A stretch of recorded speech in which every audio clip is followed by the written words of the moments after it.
21 days for Christmas shopping, 21 days to fill the stocking, 21 days for Christmas shopping, only got 21 more. Hi there. Have you done your Christmas shopping? You better get busy. Only 21 shopping days left. Shopgear.com. The following is a presentation of the Gear Radio Network.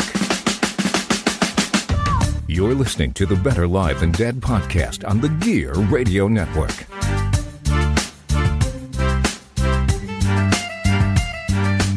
And with that, we welcome you to Better Live Than Dead, the podcast powered by Better Live Than Dead and the Gear Radio Network. This is episode 157. 5-7. Love it. What are the odds that we started recording and you started cutting out all of a sudden? Sorry. Are you by chance trying to send that email to me right now? No, I'm not. Let me try it again. 1-5-7. Perfect. But we're already starting off on the wrong foot. I love it. It's NFL Week 13 cast. You can hear us on BetterLiveThanDead.com, Apple Podcasts, Google Play Music, iHeartRadio, Pandora, Spotify, YouTube, and wherever else you listen to podcasts. I am Ryan Wolfe at Wolfe BLTD. Joining me, not on the phone, but through a microphone this week on the IndyCar Media Hotline, it's the man himself, Mr. Perez at MRLG Perez. What's going on, bro? How you doing, man? I'm doing good, man. How you doing? You know what? Not bad, bro. I start my new job next Wednesday. I'm excited about that. I got a new laptop. I got a new setup. So things are looking up. Getting ready to do some big things here. I just a heads up too. I got that Google Nest Hub, and it's pretty badass. Oh, you did get it? Yeah, it only cost $79. I wasn't upset. It's if nothing else, like if I don't even use it. I mean, right now I do use it for the streaming music purposes and all that. But like I can tell my phone to turn off all my living room lights, and it turns off all my living room lights, which is nice. But if nothing else, end of the day, it's a great place to just upload photos to my Google Photos or Google Drive, whatever, and then just playing the photos there. I mean, that's perfect within itself. You know, that's pretty cool. I can't wait to get mine. They'll be sending me one. And honestly, it's a lot cheaper than any digital picture frame you can get out there, and it has way more functionality. Right. Yeah, I'm looking forward to playing with mine when I get it.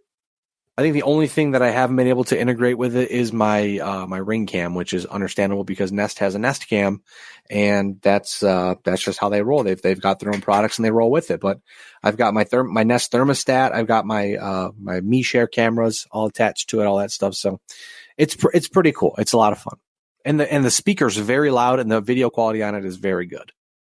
That's great. Nothing wrong with that, man. Not at all. I love technology, if you can't tell. I mean, I'm, as you mentioned last week, Lewis is working for Google, selling their devices, and I work on computers. So not only is this a sports podcast, but it's an information technology podcast, apparently. That's right. We both love technology here. Don't forget to clear your cache and clean out your cookies. That's right. Anyways, lucky week 13, Lewis, the National Football League. We are close to the playoffs. Craziness. It's December already. Like I said, this is the 13th podcast that we've done regarding the National Football League season. And let's just jump right into the three big things brought to you by FortunePhoto.com. Last week, it was Let's Get Lewis Mad About the Cowboys. This week, it's Let's Get Lewis Mad About the Cowboys, the sequel. I like how we don't even have to change the segment. It stays the same. The Buffalo Bills on Thanksgiving, a very happy Thanksgiving for most of us in Western New York, defeat the Dallas Cowboys 26-15. We normally would talk about both teams here, but obviously with Trust the Podcast, myself and John Cimino, we'll be talking about this game ad nauseum. So, Lewis, since you are the Dallas Cowboys fan, we're going to hammer you at the Cowboys here and ask you some questions. First off, Dallas quarterback Dak Prescott was 32 for 49, 355 yards, 2 touches, and 1 interception. Ezekiel Elliott only had 12 carries but he had 71 yards. Very efficient. Dallas is now 6-6 on the season. Now get this, Lewis. They are 0-5 against teams with winning records, and 3 of the final 4 teams they play against do not have winning records. So they still may be able to make the playoffs going 9-7, which is kind of wild. But first off, before I jump onto these last 2 points that we have here about the Dallas Cowboys, what were your thoughts about the game and about the Cowboys' performance this week against the Buffalo Bills? So I watched the first drive. I had someplace I had to be. I watched the very first drive the Cowboys had. And on the very first drive, they marched down the field and scored a touchdown, made it look real easy. And then I left my house, and I got to where I was going, and I really wasn't paying attention. And then I look up at one point, the Cowboys are losing, and then they proceeded to look terrible the rest of the game. Dak Prescott had a couple throws that he was just not even close with. You know what? Like, at this point, I'm running out of words. Like, I don't even know. Like, I'm not even mad. I'm just disappointed. It's ridiculous. The talent that they have. And they can't do anything with it. Don't get me wrong.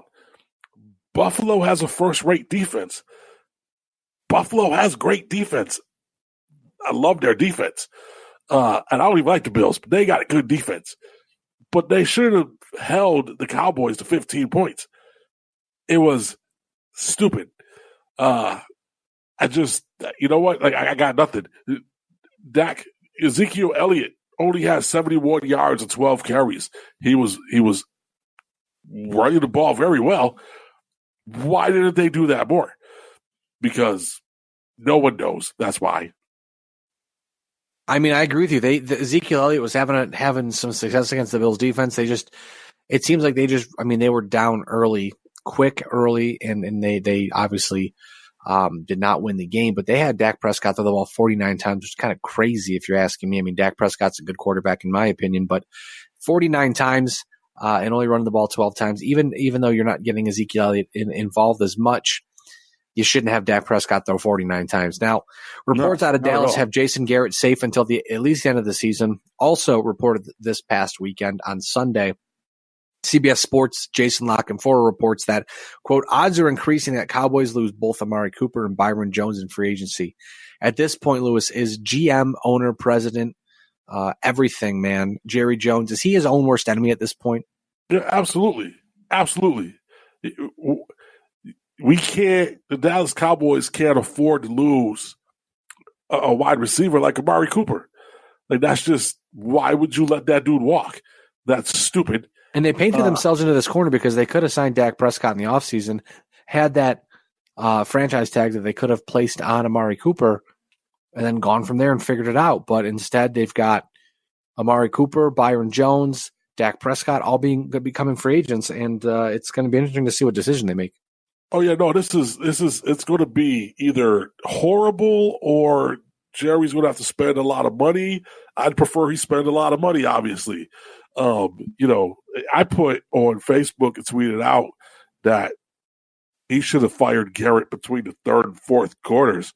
But to know that he's not going to fire him until at least the end of the season, to me, is interesting, because if you look at someone, look at the Panthers today. They fired their head coach, and I think every Cowboys fan in the world was like, hey, they did it.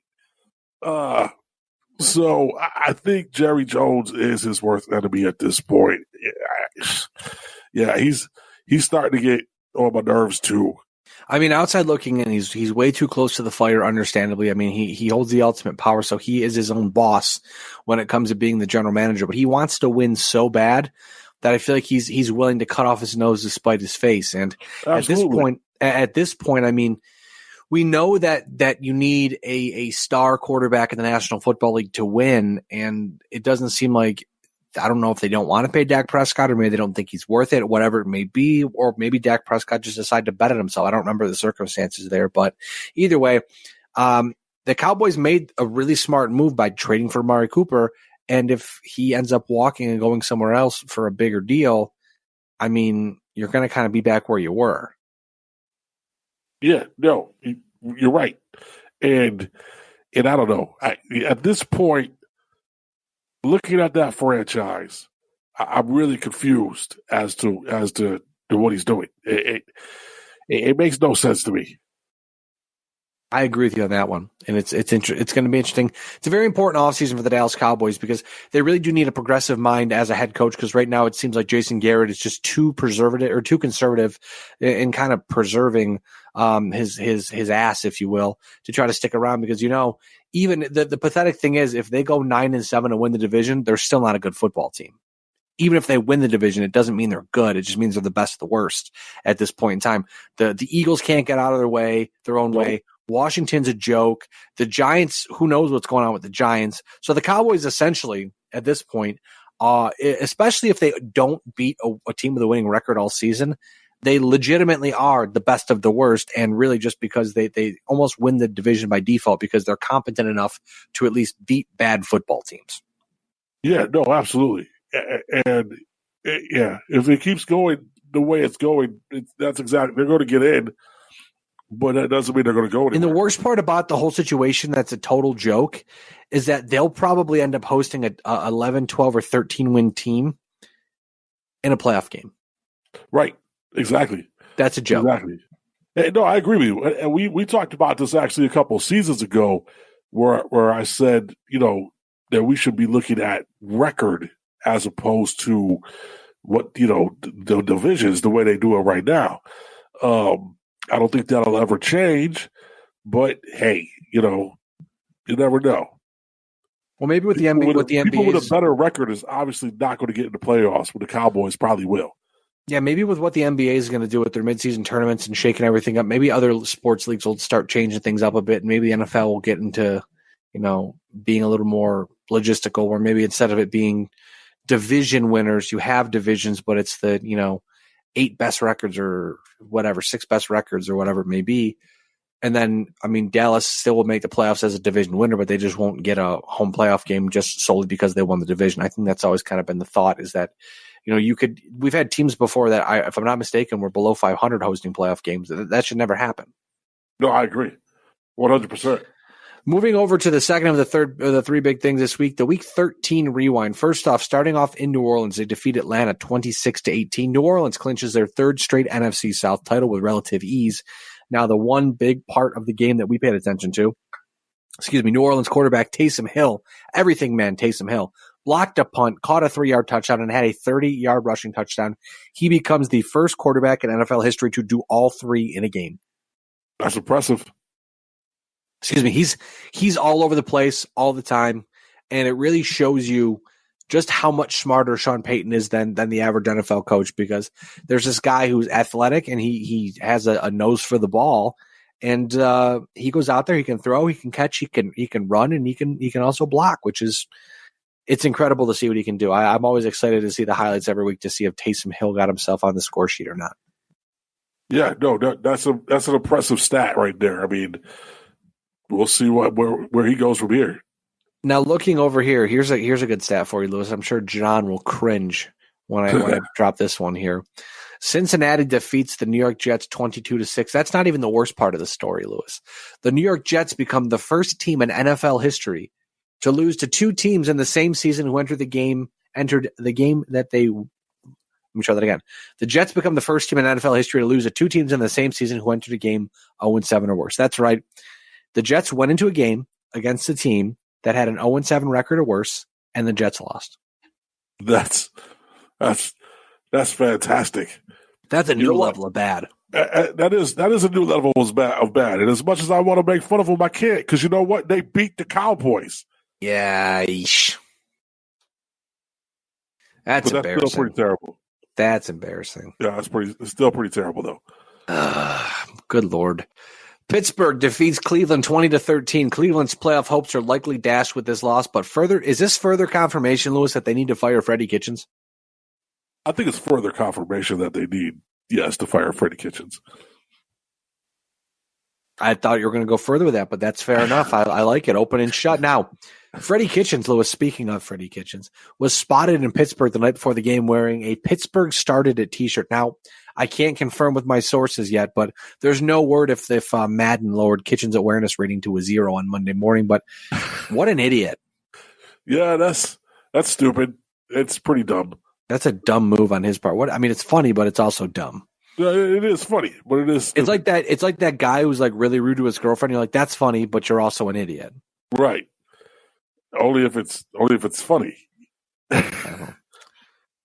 People always think they're funny. They rarely are. So this is just another feather in that cap right there for the Pittsburgh Started It. What a dumbass. Yeah, it's dumb. He'll get fired. He'll get hired by someone else to be an offensive coordinator. No one will ever remember it. But the Browns need to go out. They need to go out and hire a smart offensive mind. They've got the defense figured out, I think, but the offense is there's a lot of moving parts there, and you got to have someone who can manage it. And you're not giving the ball to Nick Chubb enough, even though Nick Chubb is incredible.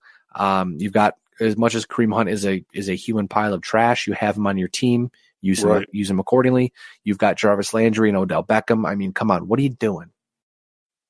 Yeah, they're like the Cowboys. They got talent, not being coached well. They just can't seem to put it all together. Now, speaking of putting it together, man, Kansas City defeats Oakland 40-9. Here's the big stat from that game. Future Hall of Famer Patrick Mahomes, 15 for 29, 175 yards and 1 touchdown. Passing with 3 rushes for 25 yards and 1 touchdown. That passing touchdown for Mahomes was his 70th of his career. He becomes the fastest player to reach 70 career touchdown passes. He did it in only 27 games. That's crazy. That's wild. That is absolutely unreal. That is unreal. For Patrick Mahomes to throw 70 touchdowns to 27 games. Yeah, his stat line wasn't even that great, 15 for 29. I mean, but they still won 40-9. Kansas City's very good. They're very dangerous, and a team like Buffalo may have to face them in the first round of the playoffs.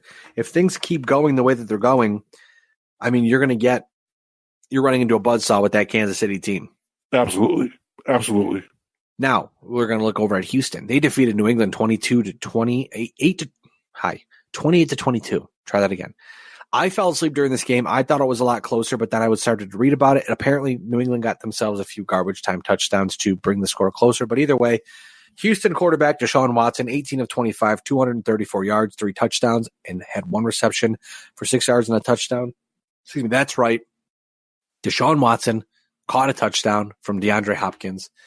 We're getting weird on Sunday Night Football for sure. Now, it was a pretty awesome play. New England quarterback Tom Brady says the offense is, quote, learning as we go. By no means, we are not 2-10. We are 10-2. Now, despite the aforementioned record, Lewis, and us asking this question 1,000,001 times before, does it look like New England's offensive struggles have finally caught up with them? Yeah, absolutely. Absolutely. We've said it before. They just don't look the same. Brady doesn't look the same. I think for me, Brady's kind of looked like this all season. He's had a couple breakout performances for sure. But to me, the one difference that I've seen that's been mentioned a ton is that the defense is no longer giving them points, giving them wiggle room. It's pretty much down the middle at this point, where if the offense is going to win them games, the offense is going to win them games. If the offense is going to lose them games, it's going to lose them games. There's no more, oh yeah, well, Brady threw a couple picks or had a bad game passing, but the defense, allowed 10 points. It looks like the defense is facing tougher. They have tougher opponents for sure. Yes. And Brady just doesn't seem to have it, or the offense doesn't seem to have it. Brady was hit, from what I was recalling when I was still awake. Brady was getting hit a ton. He's getting rushed a ton. Yes. They have what, Julian Edelman at wide receiver. That's about it at this point. It's interesting to watch them kind of dissolve, despite the fact that they're still 10-2 and the second seed in the AFC. Yeah, it was an interesting game. They did get a couple touchdowns at garbage time. When the defense seemed to just kind of go into status, like static mode, just chilling. But Houston looked really good. They handled New England really well, and Deshaun Watson was he looked better than Brady that night.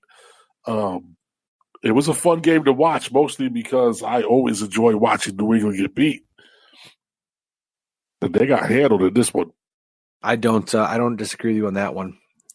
Watching New England lose is a lot of fun. It is, very much so. Now, speaking of fun football, I've got a great game. Baltimore defeats San Francisco 20-17 in what likely could be a Super Bowl matchup, Super Bowl preview. If not, though, if we don't get this game for the Super Bowl, which we know things happen, things shift, things change, whatever, I'm still glad we got this game because these are by far the 2 best teams in the National Football League right now. Baltimore quarterback Lamar Jackson, Lewis, does it again. Despite only throwing 14 for 23 and 105 yards and a touchdown, he had 16 rushes for 101 yards and a touchdown. Now get this. Jackson, with his performance, becomes the first quarterback in National Football League history with 4 100 rushing yard games in a single season. He currently has 977 rushing yards, and barring something crazy, he will likely become only the second quarterback in the National Football League to rush for 1,000 yards in a season, and he will likely surpass that record and set the record for most rushing yards by a quarterback in a season. Like I said, Lamar Jackson at 977 rushing yards. Michael Vick back in 2006 had 1,039 yards, and Lamar Jackson has 4 more games to go. So I don't believe he'll have much trouble surpassing that record, but we'll see what happens for sure. No, I think he will definitely surpass that record. And, against a stout defense like San Fran, we've seen San Fran absolutely shut down people. He was able to find a way to win that game. Obviously, he was 14 of 23, like you said, only with 105 yards passing. But when you allow a quarterback to run on you for 101 yards and a TD, like there was some serious defensive breakdowns. And he was able to exploit the holes that he had.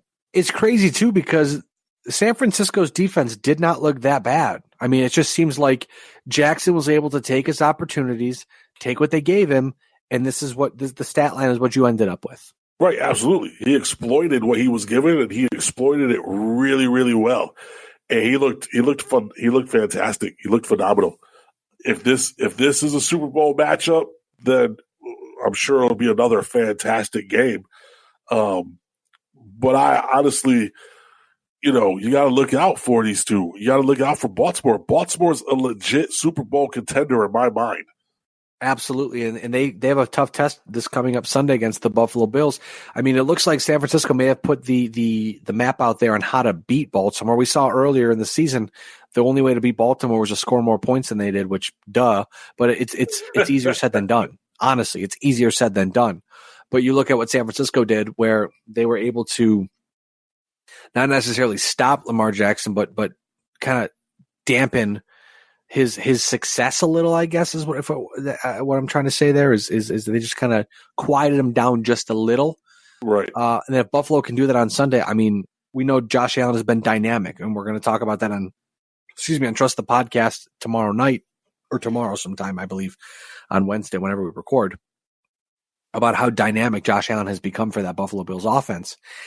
Maybe Buffalo can keep riding that momentum train. We don't know. We'll see on Sunday, but either way, a stiff test for the Baltimore offense, Baltimore defense, or I guess just for all teams involved, for Baltimore and Buffalo, a great test on Sunday, but a great test last Sunday for Baltimore as well against San Francisco, and we'll see what happens from here. But right now, they are the number 1 seed in the AFC.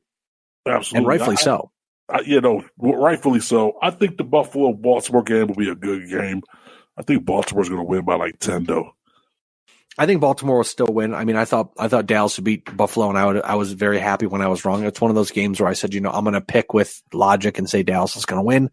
But if Buffalo wins, and Dallas loses, and I don't get a point for that pick, then okay, fine. I'm not upset about it either way. So that being said, like I said, we'll have a fun time next week watching that game. But in other NFL news, our third of the 3 big things this week, Lewis. Arizona Cardinals defensive back Josh Shaw suspended through at least the 2020 season for betting on NFL games on multiple occasions. Now, Shaw has been injured and has not been with the Cardinals this season, but somehow, some way, some shape or form, he got blown in, and he is out for a very long time for betting on football games, which they say, even if it's legal, you can't do it. And then he did it and got caught. So, stupid move. Yeah, you can't do that. It's a dumb idea. Yeah, stupid. You just can't do it. Just don't do it. No, simple as that. The Jacksonville Jaguars quarterback Nick Foles was benched at halftime for, quote, a spark. So Minshew Mania is back. Jacksonville was trailing 25-0. Foles put up 7 for 14 passing, 93 yards, and 1 interception. Lewis, is it time to wave the white flag and say that this signing blew up in Jacksonville's face? I mean, right now, too, it's not looking good for Jacksonville. Foles has struggled after coming back from injury, but also he would cost the Jaguars almost $34 million in dead money in 2020 if he were cut.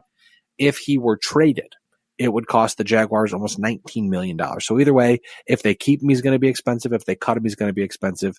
But what are your thoughts on this this quarterback signing kind of fizzling out here?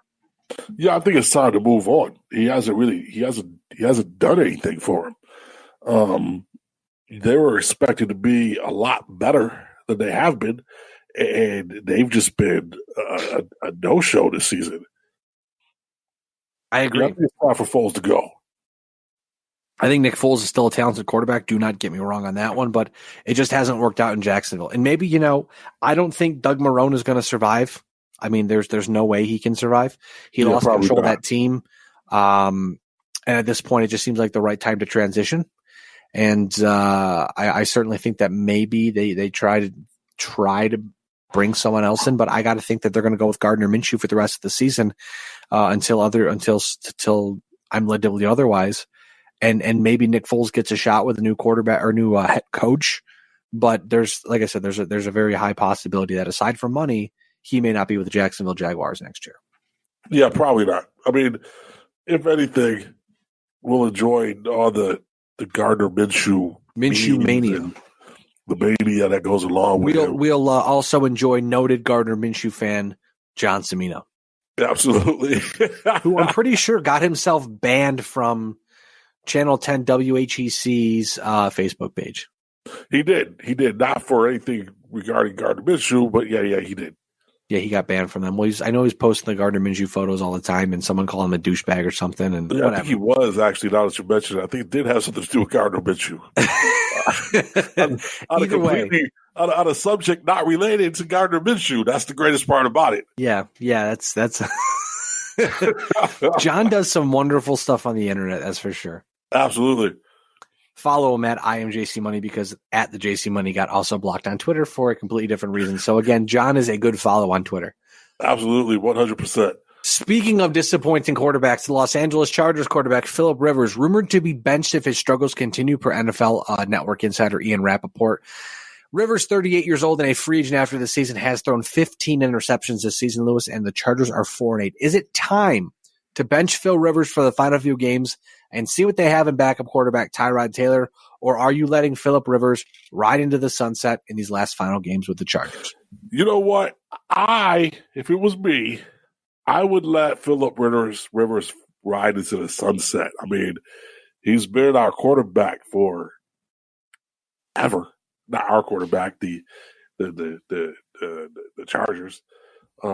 He's been their quarterback for, I don't know, he's 38 years? So he's been a quarterback for at least 30. Yes, he started playing quarterback when he was 8. He has 17 kids too, that's all I remember. That's what I'm going to say. Like, he's got 18,000 kids. He needs the money. Let him ride off in the sunset. This will probably be his last season. He's 38 years old. He's had injuries. I can't imagine he'll try to play after this. I would. Well, there are rumors that he might go to Tennessee. That was a hot button spot because it's apparently a place he wants to go play. But who knows what Tennessee's doing? Because that's kind of it's like a domino effect. Does Tennessee tender Ryan Tannehill a massive contract and keep him? What do they do with Marcus Mariota, who I believe is a free agent after this year? Maybe not this year, next year. I can't remember.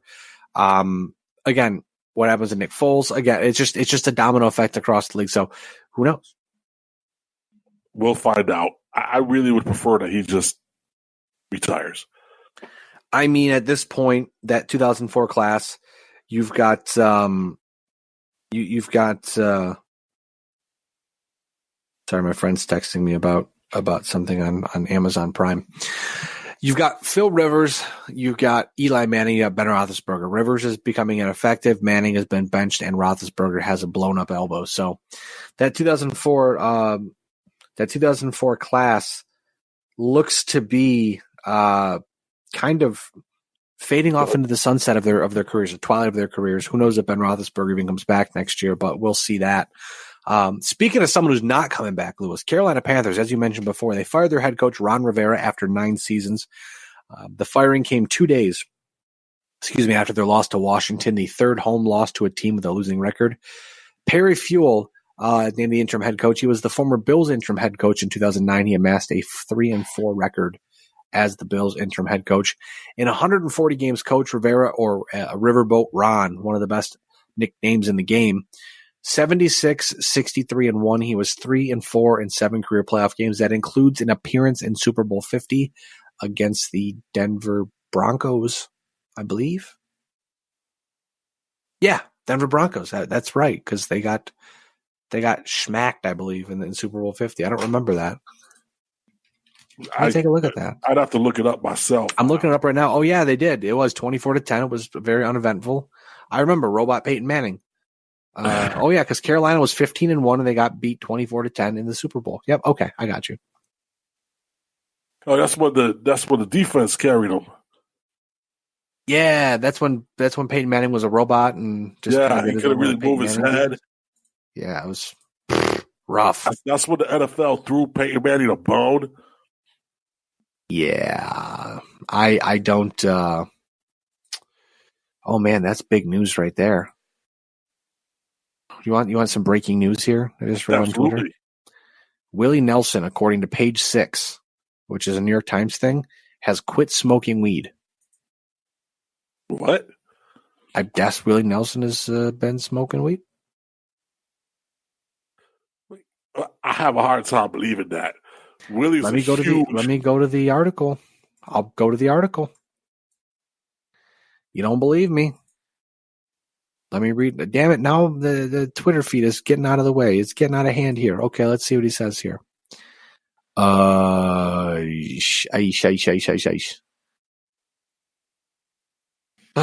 He says, I've abused my lungs quite a bit in the past, so breathing is a little more difficult these days. I have to be careful. I don't smoke anymore. I take better care of myself. Wow. I didn't know either that Willie Nelson allegedly once smoked weed on the roof of the White House. Yeah, that actually does not surprise me. No. That doesn't surprise me at all. I also never knew that Toby Keith wrote a song about Willie Nelson smoking weed. That's impressive, too. That you're such a weed smoker. You're such a weed head that you're such a stone head. Right. That you have songs written about you. Oh yeah, no, Willie is he was a huge proponent of weed, and he's like him and Snoop Dogg, bro. They're like, you know. So for Willie to stop smoking, that's huge. Yeah, that's like I said, it's breaking news, you know.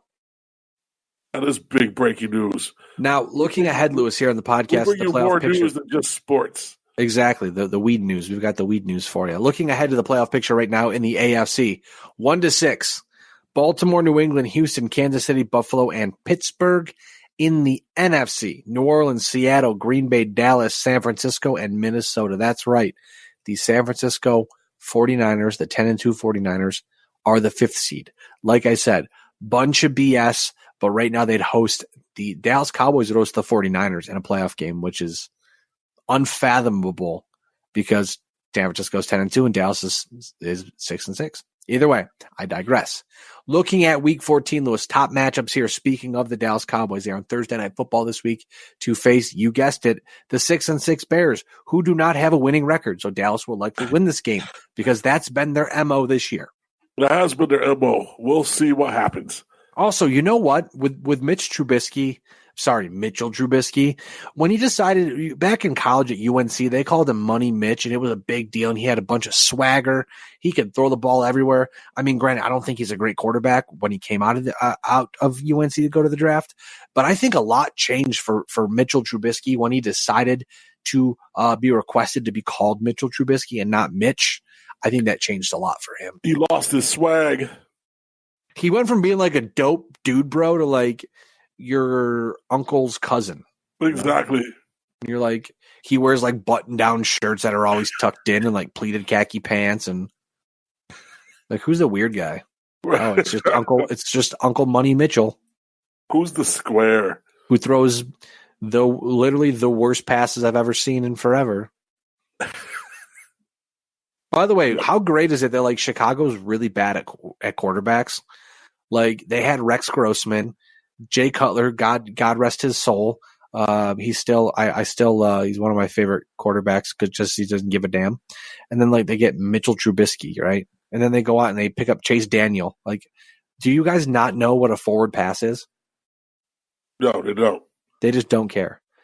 Baltimore 10-2 faces the Buffalo Bills. Why did you say God rest his soul to Jay Cutler? Because he's retired, dead, bro. He's retired though. All right, just wanted to make sure. Thought I was breaking some other news on the podcast here. Baltimore 10-2.